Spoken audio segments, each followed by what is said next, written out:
আল্লাহ রাব্বুল আলামিন সর্বপ্রথমে আল্লাহ কি বললেন? ওয়া'বুদুল্লাহ, হে বান্দা তোমরা শুনো আমার ইবাদত করো, আমার পূজা পাঠ করো বান্দা, আমার পূজা পাঠ করো, আমার ইবাদত করো। ওয়া'বুদুল্লাহ ওয়া লা তুশরিকু বিহি শাইআ, হে বান্দা আমাকে ছাড়া তুই অন্য জিনিসকে তুই শরীক করিস না, অন্য জিনিসের পূজা পাঠ করিস না। বললেন আল্লাহ রাব্বুল আলামিন সুন্দর করে নিজের ভাষাতে স্পষ্ট হিসেবে বলে দেন, বান্দা রে তোরা আমার ইবাদত কর, আমার পূজা পাঠ কর। বিল ওয়ালিদাইনি ইহসানা, হে পৃথিবীর মা বাবার সঙ্গে ভালো ব্যবহার করো, মা বাবার সঙ্গে ভালো চরিত্র রাখো বান্দা, বাবার সঙ্গে ভালো ব্যবহার রাখো, বাবার সঙ্গে ভালোভাবে কথা বলো। বান্দারের সঙ্গে গুরুত্ব করে আল্লাহ রাব্বুল আলামিন বান্দার মার একটা এমন মর্যাদা, মার একটা এমন সম্মান।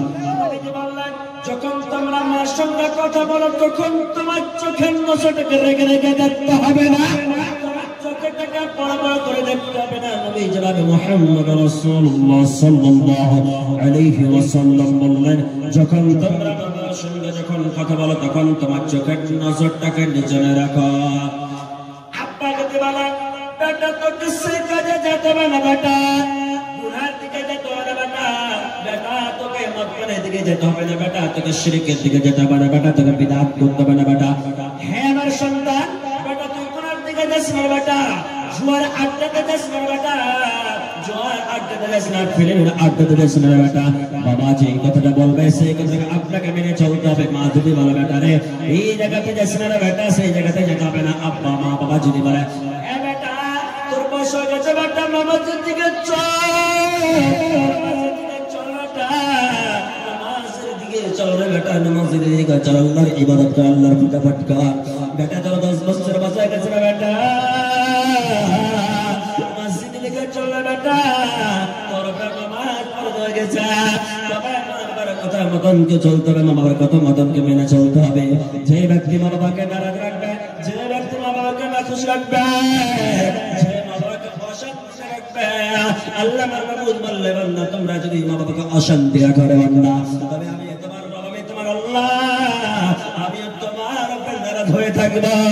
আল্লাহ রাব্বুল আলামিন বললেন বান্দা শুনেন, আল্লাহ পাকের নবী জনাব মুহাম্মদ রাসূলুল্লাহ সাল্লাল্লাহু আলাইহি ওয়াসাল্লাম কে জিজ্ঞাসা করলেন, ইয়া রাসূলুল্লাহ ইয়া হাবিবাল্লাহ, আল্লাহর নবী গো এই পৃথিবীর জমিনে, এই পৃথিবীর জমিনে সবচেয়ে উত্তম ব্যক্তিকে বলো, সবচেয়ে পবিত্র ব্যক্তিকে বলো, সবচেয়ে ভালোকে বলে দাও।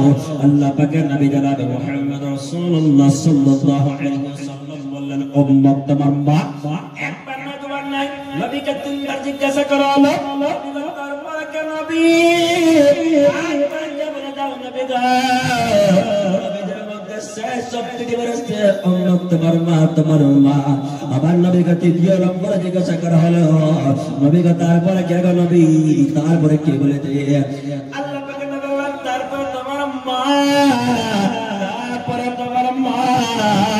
একবার নয় দুবার না তিনবার নবীকে জিজ্ঞাসা করা হলো, নবীদের মার কথা বললেন। আবার এখন 4 নম্বরে জিজ্ঞাসা করা হলো, ইয়া রাসূলুল্লাহ ইয়া হাবিবাল্লাহ, আল্লাহর নবী তো তারপরে কে, তারপরে কে গো রাসূল, তারপরে কে।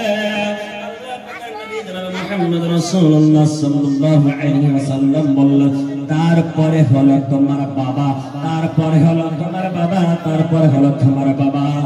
মায়াটা এমন জিনিস, মায়াটা এমন জিনিস, মা 10 মাস 10 দিন ধরে মা ছেলেকে পেটে রেখেছে, মা ছেলেকে 10 মাস 10 দিন ধরে মা পেটে রেখেছে। আবার যখন বাচ্চা যখন মার পেটে বড় হয়ে গেল, মার পেটে যন্ত্র উঠে গেল, মা রাত মনে করে না, মনে করে না, মা কান্না কাটা করে সারা কান্না কাটা করেছে, ডাক্তারের কাছে ইলাজ করা হয়েছে, মার পেটে যন্ত্র উঠে গেছে, মা দরদে কাঁদছে, মা একটা এমন কাছে দিন নাম ধরে যদি মা মা বলে উঠবে, একবার বলবে না, মা শব্দটা বলিও না। ভাইরা মার কষ্ট, ভাইরা মার দোয়া, ছেলেকে লালন পালন করেছে, ছেলেকে দুধ ছেলের পায়খানা সাফ করে, ছেলের পেশাবকে সাফ করে। তবে যুবক একবার আমরা ভাবনা চিন্তা করে না। তবে মার সঙ্গে লড়াই ঝগড়া, বাবার সঙ্গে লড়াই ঝগড়া, মায়ের সঙ্গে আমরা ভালোভাবে কথা বলি না, আব্বার সঙ্গে ভালোভাবে কথা বলি না, মার সঙ্গে আমরা লড়াই করেছি, মার সঙ্গে আমরা ঝগড়া করেছি। যখন আমরা এখন ছোট্ট বসেছিল, যখন আমাদের বয়সটা যখন 3 মাস 4 মাস হয়ে গেল, যখন পৃথিবীতে আসা, মার করে আমরা পেশাব করে দিছি, মার করে আমরা পায়খানা করে দিছি। মা কত কষ্ট করে সহ্য করে মা পায়খানা সাফ করে, মা পেশাব ছেলে সাফ করি, কিন্তু সে মার আমরা কষ্ট কাজকে বুঝতে পারি না। দূরত্ব করে শোনার যুবক, এখন যদি তোমরা না শোনার, তবে কখন তোমরা শোনাবা? জান্নাত খানা যদি আপনি নিতে চান, তবে মা বাবার সেবা করতে হবে, মা বাবার কথা মতন চলতে হবে, আল্লাহর জিকির আজকার করতে হবে, নবীজির তরিকাতে চলতে হবে। তবে মা যদি নারাজ হয়ে থাকে, আল্লাহ রাব্বুল আলামিন নারাজ হয়ে থাকবে। হ্যাঁ পৃথিবীর বান্দা, তোমরা শুনে নাও, তোমরা একবার দূরত্ব করে শুনে নাও রে বান্দা। মা একটা এমন জিনিস রে, আল্লাহ রাব্বুল আলামিন যত করে জীবজন্তু পশু আল্লাহ সৃষ্টি করে চাই পৃথিবীতে যাবে না, সমস্ত জিনিসের ভিতরে একটা জ্ঞান দিয়েছে আল্লাহ, একটা জ্ঞান দিয়েছে। একটা মুরগিকে দেখবেন, তার বাচ্চাগুলোকে নিয়ে, তার ছাগলকে নিয়ে দুইটা পাকাতে, সে মুরগিটা কিন্তু তার বাচ্চা লাগা কিন্তু ঢেকে রাখে, সেবা করে সে মুরগি তার বাচ্চা। আল্লাহ তার ভিতরে কতখানি জ্ঞান দিয়েছে সেই মুরগির ভিতরে, যে নিজের সন্তান নিজের বাচ্চার সেবা করেছে, সেরকম মনে করে না, দিনকে দিন মনে করে না। আপনি একবার গুরুত্ব করে লক্ষ্য করে দেখবেন, বাড়িতে আপনি প্রবাসে আছেন, আপনি যখন বাড়িতে, আপনি যখন প্রবাস করেছেন, বাড়িতে যখন চলে আসছেন, বাড়িতে যখন আসেন, রাত 12টা গেছে, দরওয়াজা কামে আওয়াজ দিচ্ছে খট খট খট খট করে, স্ত্রী আমার শুনতে পায়, কিন্তু স্ত্রী একবার জাগে না, ঘুমটা ভাঙে না। স্ত্রী জেগে আছে, শুনতে পাচ্ছে আমার পুরুষ গেটের কাছে এসে দাঁড়িয়ে আছে, গেটটা খুলতে বলছে, কিন্তু সে স্ত্রী উঠছে না, তো সেই দরওয়াজা খুলতে যাচ্ছে না। মা একবার শুনে গেল, বেটা আমার এসেছে বাড়িতে, আমার বাড়িতে এসেছে, বেটা দরওয়াজায় আওয়াজ দিচ্ছে। মা চুপচাপ আনন্দের ঘরে ঘুমটাকে ভেঙে মা তখন কি করলো, মা যে সেই দরওয়াজা খুলে বলছে, বেটা চলে রে বেটা, বেটাকে দেখেছে, বেটাকে এই কথাটা জিজ্ঞাসা করলেন না, এই কথাটা প্রশ্ন করলেন না, বেটা তুই কত টাকা ইনকাম করেছিল, বেটা কত লক্ষ কোটি টাকা ইনকাম করেছি, বলে বেটা তার হিসাবটা দে না। মা এই কথা সর্বপ্রথমে বললেন না, সর্বপ্রথমে মা বললেন, বেটা 2 লাখ বেটা, তুই সুখ করলে রে বেটা, প্যার শান্তি তো দুনিয়া শান্তি। এই জায়গাতে বুঝতে পারা গেল, মা ভালো না স্ত্রী ভালো।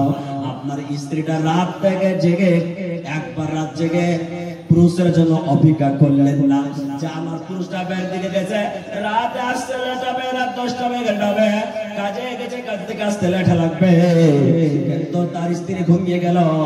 আর যখন সন্তান যখন বের দিকে চলে গেল কাজের জন্য, রাত 10টা 11টা কি বানা হয়ে যায়, মা সে সন্তানের অপেক্ষা করে, বেটা কখন আসবে আমার, বেটা আমার কখন আসবে, বেটা যতক্ষণ পর্যন্ত বেটা আমার বাড়িতে আসবে, ততক্ষণ পর্যন্ত ভিতরে আমার সন্তুষ্ট হবে না, যতক্ষণ পর্যন্ত বেটা বাড়িতে আসবে, ততক্ষণ পর্যন্ত আমার ভিতরটা সন্তুষ্ট হবে না, যখন বাড়িতে চলে যাবে বেটা, তখন ভিতরটা সন্তুষ্ট হয়ে গেল।